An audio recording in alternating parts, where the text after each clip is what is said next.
Să rămână, doamnă. Domnișoară. O scuzați.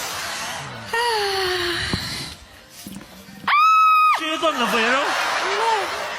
Nu mi-e rău, dar știți, sunt impresionată. Ce puternic ești. Poftim? De ce mi-ai ieșit în cale?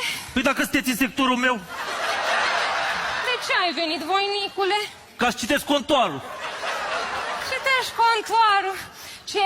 Ce minunat trebuie să fie să citești contoarul, ce pasionant.